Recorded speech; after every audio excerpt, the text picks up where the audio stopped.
ना ये ब्राह्मण हिसाब रे नमस्कार राजा हिसाब रे नमस्कार भक्त हिसाब रे प्रणाम ग्रहण करिवे हे राजीव लोचन जेमिति राम परोक्षरे लिखिथिले संकल्प उपकरण आनिबो निज स्त्री के आनिबा कथा लिखि नथि रावण सेमति चिठी लिखिछि कोन आसीबे बोले से कहनी प्रभु आसीबो मु सुना मंदिर रे पूजा करिवि से कहिछि द्वितीय वैकुंठ होइबो मोर ए सब गायक मानकर लेखा शैली अलग ना चिठी रे पढुचंती किए राम पढुछि रावण चिठी कि राम पढुछन तळधारी लिखिछि रावण दृढ़ता रे कहछि मु जानिछि आपण आसीबे किंतु संगे न आनिबे काबू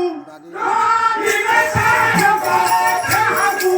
आनिबे काबू लेकर काबू आसीबो भुजायको प्रहलाद संस्वर धीरे जेति की पिला माने सब बसछो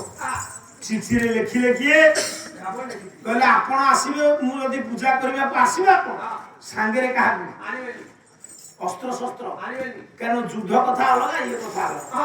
मन कर आपण मते डाकी थांते नना घर प्रतिष्ठा करबा का समु सुपुटी आनी थांती सुचुटी आनी थांती पात्रीटी आनी थांती बेबान थांती कुसो आनी थांती आ चामर आनी थांती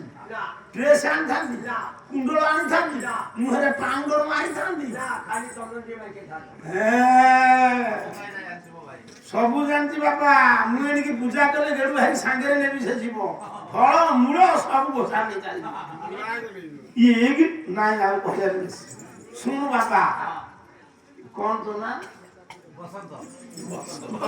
सम ना बांडी करना तुम समते काम मानते हो ना दीटा कमडिया न रही अल्पळ आ एक्स्ट्रा गोटे काम करिया पड़िबो आ एक्स्ट्रा घंटा कले हो ये कमडिया ने ये कमडिया दीटा नर्तकी ये नर्तकी बुढ़ा भी नर्तकी 70 वर्ष हलानी बुढ़ा मुंडो चुलु जंती साइज करछि केही करिवे सुनु पुओ चिठी की नहीं गिर गले किए जेतबे चिठी पढिले राम कहिले जीवी पछुर जने डाकिला कला हो ठाकुरे कोना जीव तुम मुंडो खराब की काकी काली तुम भाई का पुओ इंद्रजित को मार देछि से चिठी रे लिखिछि एका जीव काहाकू मार ना मु पूरा स्वीकृति करछि जीवी विभीषण महाचक्रांतकारी कहले कहले ठाकुरे आपण जीवे जे सांगे रे दी जन को नेबे जीवे केबरा मना करथिला बाबू से कोन जानि पाइबो ये केबे जीवे ये सूक्ष्म रूप में जीवे वायु रूप में जीवे जदी से ठीक रे पूजा कला से जदी ठीक ही पूजा कला सेही वायु रूप रे देगे जीवे जदी भूल पूजा कला पूजा आक्रमण करियो से जदी पूजा ना रे आपन को आक्रमण कला ये दुई जन स्थूल रूप को धारण करी प्रति आक्रमण करी राम विचार कला जदी रावण जानि के दुई जन गले वायु रूप रे किंतु